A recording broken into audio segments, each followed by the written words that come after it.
당연히 시험 때는 여러분들이 결의일날 회계처리인지 아니면 배당 실시한 날의 회계처리인지를 잘 봐야 돼요. 왜냐면 결의 한 대로 했다 그러면 시험에는 무조건 알리바이가 형성되어 있어요. 어느 시험이든. 그럼 결의일자를 찾아가 보면 이 분개가 되어 있을 거니까 얘 지워가면서 대변에 배당 실시하면 되는 거고, 결의일날 거면 이런 형태로 해야 되겠죠. 근데 결의일날 즉시 지급한다라고도 나올 때가 있어요. 문제니까 뭐 어떻게나 할 수가 있겠죠. 그럼 결의일날 바로 지급한다 그러면 2월 이익 잉여금이 31,000원이고 대변에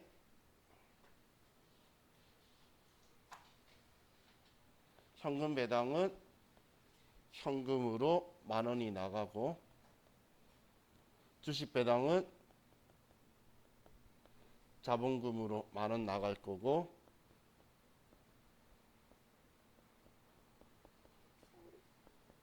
감세적립금, 이익준비금 이렇게 분개가 즉시 그날에 다 했다 그러면 저렇게 분개가 될 거예요. 한 날에. 자, 그럼 여기에서 하나씩 뜯어서 볼게요.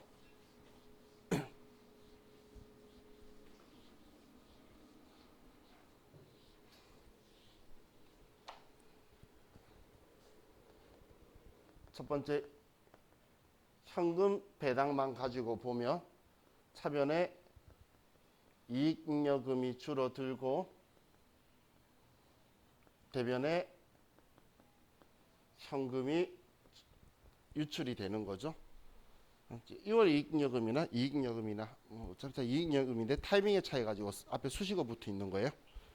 그러면 지금 이 현금 배당은 얘는 자본의 감소를 일으킨다는 거예요. 자본의 감소를. 왜냐하면 이익잉여금이 자본인데 자본이 줄어들었죠. 그리고 얘는 자산인데 자산의 감소가 일으켜지는, 현금 배당은 자본의 감소가 일어나는 우리 회계상의 거래라는 거예요. 그럼 주식 배당은 이익잉여금하고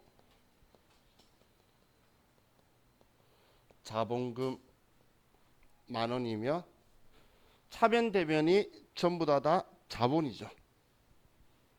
얘 성격이 자본인데 차변에 와서 감소시킨 거고, 얘 성격은 또 자본인데 대변에 써서 증가시키는 거니까 주식 배당은 총 자본은 불변이에요. 주식 배당은 자본의 증감이 없다는 이야기예요. 현금 배당에서는 자본의 감소가 발생을 하는데 주식 배당에서는 우리는 자본의 감소가 발생하지 않죠. 자, 그리고 자, 이쪽에 쓸게요.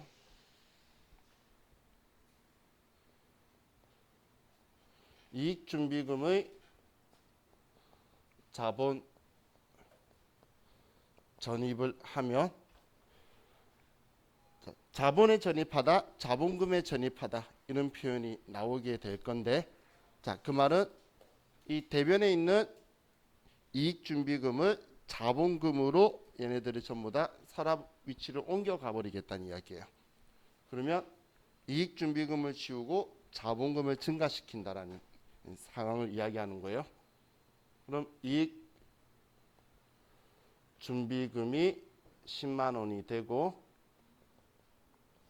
만 원, 1,000원이죠. 1,000원이고 대변에 자본금 1,000원이다. 그럼 이번에도 총 자본은 불변이겠죠. 총 자본이 불변인 이유는 이익준비금은 자본인데 감소하고 자본금은 자본인데 증가하니까. 그럼 차변 대변이 다 자본이니까 당연히 자본의 총 자본에는 변화가 없겠죠. 자본금은 증가하고 이익준비금은 감소하는 거예요. 하지만 자본 총액에서는 아무런 증감이 없다라는 이야기예요. 얘도 그렇죠. 자, 그럼 우리 대변에 자본금 쓰는 걸 뭐라고 한다라고 했죠? 증자라 그랬잖아. 그럼 지금 얘네들 증자죠. 자본금이 증가하는 걸 증자라고 한다 했잖아. 근데 돈 받았나요? 그래서 얘네들 지금 이 주식 배당하고 이익준비금 자본 전입 이 두 개를 뭐라고 하냐면 얘들이를 무상증자라고 표현해요. 무상증자. 그러면 무상증자는 총자본은 불변이라는 거예요. 무상증자는 무조건 총자본은 불변일 수밖에 없다라고 생각하시면 돼요. 우리가 주식을 발행해 주는데 대가를 안 받는 경우는 자본을 이용해서 발행하는 수밖에 없는 거예요. 없는 거예요. 자, 이게 우리 자본에서 이야기할 거고, 또 이론 문제를 위해서 하나만 생각을 해볼게요. 자, 우리가 주식을 한 주를 발행하는데 한 주를 한 주당 액면가가 1,000원인데 발행 가격이 10원이면 자본이 증가할까요? 감소할까요? 똑같을까요? 지금 이야기예요.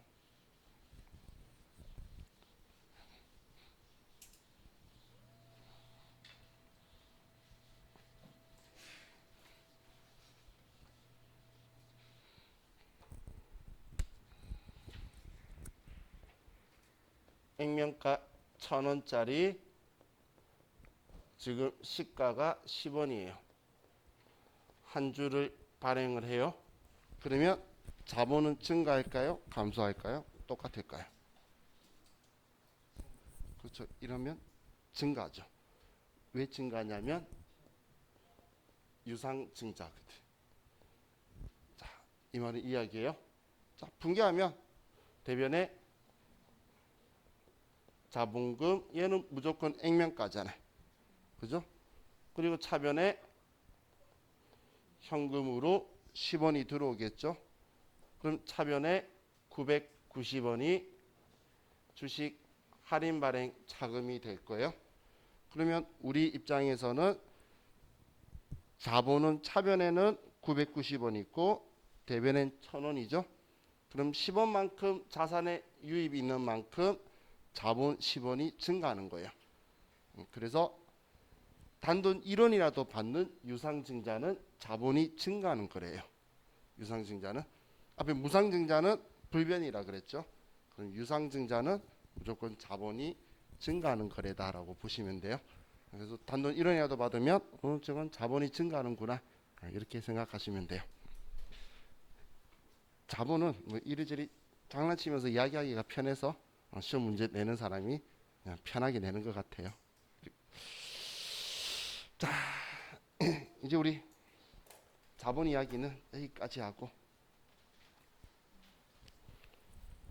오늘 우리 사채했던 거하고 자본 이야기했던 거하고는 우리 그 전표 입력 문제에서 그리고 우리 AT 시험에서 거래자료 입력 문제에서 자주 등장하는 애들이고 이런 시험에도 한 문제씩 등장을 하니까 여러분들이 좀 다시 자기 걸로 만들 수 있는 시간을 가지시면 좋을 것 같아요. 자, 그럼 이제 62페이지로 가서 이제 저와 같이 이야기하면서 우리 마지막 시간도 얼마 안 남았으니까 이제 얘네들 의미와 정확하게 이야기하지만 수익 인식에 대해서 시험에 이런 문제는 한 문제가 거의 나와요.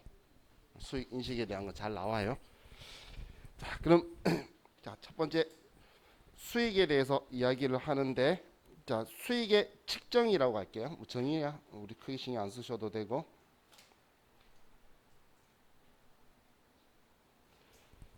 자, 수익의 측정에서 원칙적으로는 우리가 재화나 용역을 제공하고 받은 대가를 우리는 그 금액을 가지고 측정을 해요. 내가 받은 돈이 공정가액이에요.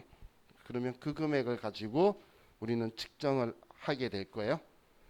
그럼 지금 여기에서 매출 애누리와 환입 및 매출 할인은 수익에서 차감한다라고 적혀 있는데 자, 우리 재고자산 할 때 이거 기억나시나요? 상품의 우리 매입 환출 및 애누리하고 매입 할인이 있었잖아. 그리고 원재료에도 매입 환출 및 매입 애누리가 있었고 매입 할인이 있었죠.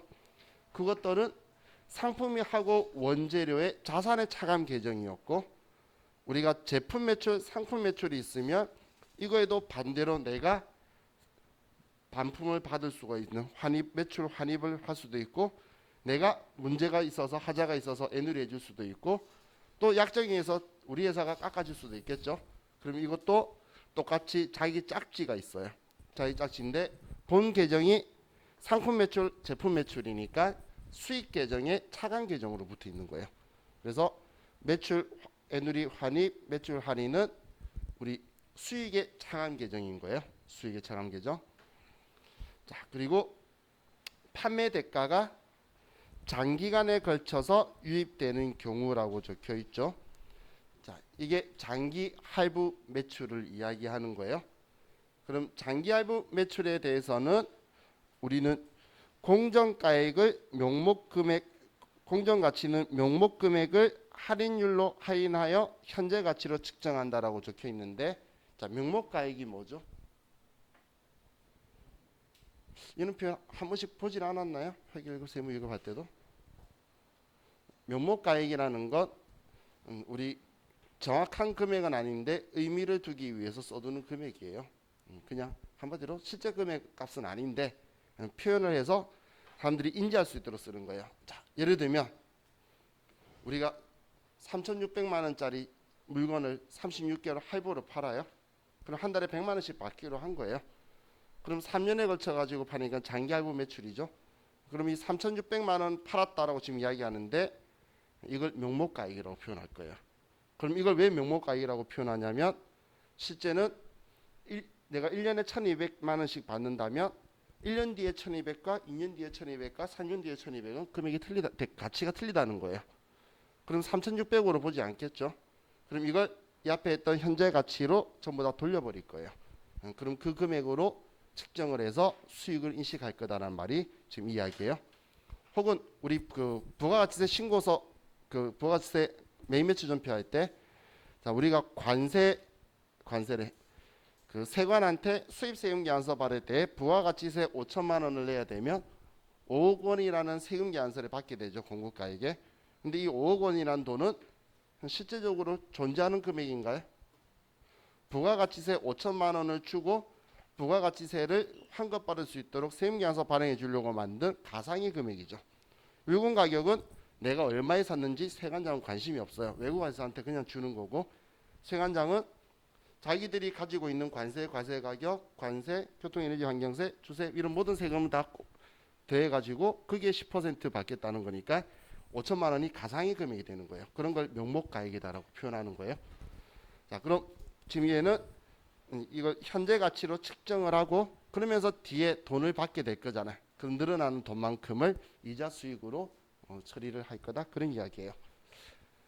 또 이제 유형별 수익 인식 기준이라고 적혀 있는데, 자, 첫 번째 재화의 판매에서는, 자, 이건 특별한 말 아닌 것 같은데 나오고 생각보다 잘 틀리시니까 인식 기준을 인지를 하고 계세요. 자, 우리 재화 판매에 대한 수익은 다음 조건이 모두 충족될 때 인식한다라고 적혀 있죠. 자, 첫 번째는 재화의 소유에 따른 유의적인 유형과 보상이 구매자에게 이전된다. 우리 수익이라고 하려고 그러면 내가 팔았다고 생각하면 돼요. 그럼 내가 팔았으면 이제 이 물건을 부수거나 파손되면 그건 산 사람 책임이지 내 책임이 아니죠. 그걸 구매자에게 전부 다 넘어간다라고 표현해 놓은 거예요. 여기서 무슨 말인지 이해가시죠? 이걸 판매자가 가지고 있으면, 우리 위험이라든지 보상이 판매자에게 있으면 이건 아직 수익인식 요건을 가진 게 아니에요. 구매자에 다 넘어가야 되고, 또 판매자는 판매한 재화에 대하여 소유권을 우리가 가지고 있는데 이때 통상적으로 행사하는 정도나 관리나 효과적인 통제를 할 수 없다. 자, 우리가 부동산 임대업을 해요. 그럼 월세 받았을 때 수익이라고 말하려고 하면 그 위에 있는 임차인한테 이 집을 이렇게 살아라, 이렇게 써라, 이렇게만 해야 돼라고 통제를 할 수가 없어야 되는 거지. 그냥 내가 내 마음대로 하는데 그 사람이 잠시 머물러 있는 거면 이거는 수익으로 보지 않는 거라는 거예요. 그게 지금 이 이야기예요. 자, 다음 페이지에 수익 금액을 신뢰성 있게 측정할 수 있어야 된다. 우리 금액을 신뢰성 있게 측정할 수 없으면 수익 인식 요건에서 당연히 하자가 있는 거고, 4번에 미래 경제적 효익의 유입 가능성이 매우 높아야 된다라고 적혀 있는 건 꼭 돈 받아야지 수익 인식하는 게 아니라는 거예요. 근데 받을 확률이 매우 높아도 우리는 수익 인식한다는 거예요. 우리 제품 매출 해놓고 외상하면 외상 매출금이라 쓰면서 제품 매출 수익 쓰고 있잖아. 그 이야기예요. 받아야지 수익 처리하는 게 아니라는 이야기예요. 자, 그리고 5번에 거래와 관련하여 발생했거나 발생할 원가를 신뢰성 있게 측정할 수 있어야 한다. 자, 이 부분 놓치시면 안 돼요.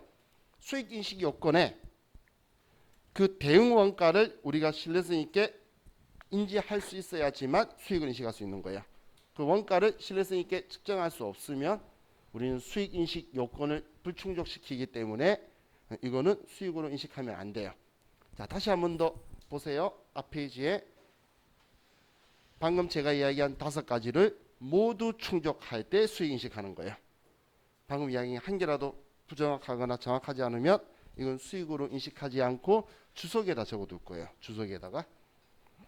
자, 다음 우리 용역의 제공 적혀 있죠. 자, 용역의 제공에서도 우리는 아래쪽에 동그라미 있는 1, 2, 3, 4번을 모두 충족되는 경우에 우리는 용역 제공 거래 성과를 신뢰성 있게 추정할 수 있다라고 보고 그럴 때에 수익으로 인식하는 거예요. 지금 제가 용역에 대한 성과를 인식할 수 있다라고 표현하는 건 무슨 말이냐면, 용역이라는 것 장소나 기술이나 서비스를 제공하는 거예요. 재화는 물건을 주는 거니까 눈에 보이는데 우리가 머리를 깎아준다든지 이런 용역에 대한 기술 제공하는 거는 우리가 제대로 머리를 잘 잘랐다, 이 성과를 정확하게 알아야지 미용 요금을 받을 거잖아. 그럼 그 이야기를 할 때에 1번이 거래 전체의 수익 금액을 신뢰성 있게 측정할 수 있어야 되고, 또 당연히 두 번째 경제적 효익의 유입 가능성이 매우 높아야 되고, 3번에 진행률을 신뢰성 있게 측정할 수 있어야 돼요. 자, 여기에서 이제 용역 이야기가 나오면서 진행률이라는 이야기 표현이 나오죠.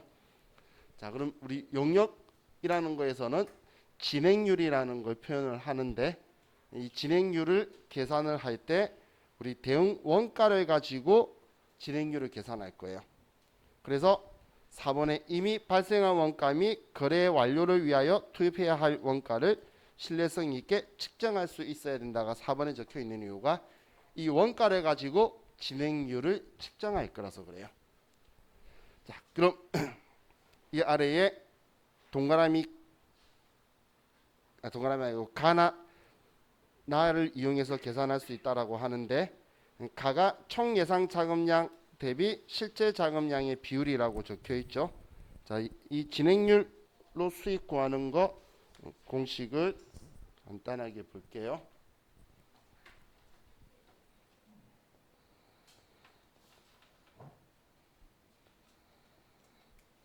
진행률이죠.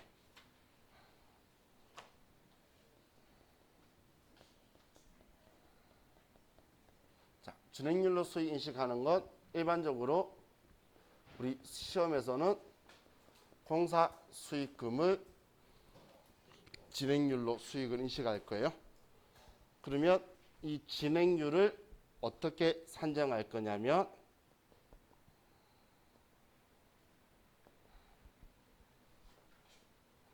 예정 총 공사비분의 누적 공사비 발생액 빼기 기 수익 인식액을 빼주는 방식을 써요. 올해 발생한 것만 집어넣어서 몇 퍼센트다라고 하는 방식으로 공사 진행률을 계산하는 게 아니고, 우리의 수익 인식할 때의 계산은 전체 누적으로 얼마다라고 하고, 그리고 나서 우리가 과거에 수익 인식했던 금액을 빼서 진행률에 대한 값으로 하면, 그러면 얘는 단기 수익이 나오게 돼요. 단기 수익이. 자, 왜 올해 발생한 것만 가지고 계산하면 될 텐데 지금 분산한 게 비율 구하는 거잖아요. 그럼 이 비율을 왜 단기 것만 안 쓰고 옛날 거 쓰냐면 총 공사비가 늘어날 수도 있고 줄어들 수도 있기 때문이에요. 총 공사비가 늘어날 수도 있고 줄어들 수도 있기 때문에 그것 때문에 이렇게 해요. 자, 예를 들어 볼게요. 자, 우리가 건물을 지어주기로 해서 도급액이 1억짜리 건물이 있다라고 볼게요. 자, 이거 잘 들어요. 우리 분명히 여러분들 열심히 공부하시는 분들은 제가 드린 프린터를 열심히 볼 건데 앞에 이론 문제도 1, 2, 3, 4 적혀있지 다 기출 문제예요. 근데 여기에 지금 제가 하는 이 방식으로 해야 계산해야 되는 문제가 한 3, 4문제가 보일 거예요. 그럼 빈도가 높다는 이야기죠. 자, 도급액이 1억이고 여기에 공사 원가가 8천만 원이 될 거라고 이제 먼저 처음에 예상을 했어요. 그리고 이제 X1년도에 수익 인식하기 위해서 작업 진행률을 확인했는데 단기에 발생한 공사 원가가 2천만 원이 들어갔고 2천만 원이 그리고 앞으로 추가로 들어갈 게 6천만 원이다. 이렇게 계산이 나왔어요. 그러면 우리는 총 도급 금액이 1억인데 이 1억에 총 공사비를 계산하면 8천만 원 그대로 잘 유지되고 있죠. 이 중에서 올해 2천만 원치의 공사비를 썼으니까 작업 진행률은 25%로 봐서 2,500만 원을 올해의 수익 금액으로 인식을 할 거예요. 자, 얘는 이해가시나요? 이해가셨죠? 자, 그럼 지금 여기에서 얘는 첫 번째 해라서 그런데 자, 이거 가지고 지금 위에 마지막으로 여기만 설명할게요. 자, X2년도에 단기에 발생한 공사비가 똑같이 2천만 원이 단기에 발생을 했어요. 단기에. 그런데 앞으로 추가로 발생할 공사비가 또 6천만 원이래요. 그럼 망한 거죠. 뭔가 공사를 잘못해서 또 6천만 원이 된 거예요. 그러면 X1년도에 2천만 원 썼고 지금 2천만 원 썼는데 추가로 6천만 원 또 들어가야 된다라고 말하는 건 총 공사비가 1억으로 바뀌었다는 거예요. 무슨 말인지 이해가시나요? 무슨 말인지 이해갔나요? X1년도에 2천만 원 들였는데 X2년도에 또 2천만 원 든대. 근데 2년도에도 또 추가로 들어갈 게 6천이라고 말하고 있으면 총 1억 들어간다는 이야기잖아요. 망했다는 이야기예요. 그럼 똑같이 도급 금액은 1억인데 총 공사비가 1억으로 바뀌었죠. 이해가시나요? 그럼 지금까지 누적 공사비는 얼마죠? 4천만 원이죠. 4천만 원. 그러면 얘는 4천만 원의 수익을 지금까지 인식해야 되는데 X1년도에 2,500 인식했잖아요. 그러면 빼기 2,500을 하면 올해 단기 수익 인식액은 1,500만 원이다. 이렇게 나갈 거라는 거예요. 그래서 공사비, 총 공사비가 변할 수 있기 때문에 계속 누적액을 써서 과거에 수익 인식했던 금액을 빼주는 방식으로 우리가 계산을 계속 산출해서 나가는 거예요. 어떤 편인지 이해가시죠? 지금 수익이니까 나중에 어차피 지금 이 금액은 비용 처리하고 있는 거죠. 그 대응원가로 들어가는 거니까 이익은 없다고 나오게 될 거예요. 그래서 이게 우리 공사 진행률이다라고 보시면 돼요. 이걸 왜 이론 시험에서 회계인데 많이 내냐면 우리 컴퓨터는 컴퓨터에서 나올 거예요. 근데 이 컴퓨터가 지금 제가 하는 행동을 전부 다 컴퓨터가 해줄 거예요. 컴퓨터가 해줄 건데 이걸 이론상으로 물어보기에 법인세에서 물어보기엔 적절하지 않는 게 문제 두 문제밖에 안 나올 거거든. 법인세가. 그 문제수가 너무 작죠. 그래서 재무회계하고 이 부분에 대한 기본 생각이 똑같다 보니까 재무회계 쪽에서 자주 물어봐요. 그래서 먼저 여기에서 좀 안면도 터두시고 시험 나오니까 문제도 한번 구경해 보세요.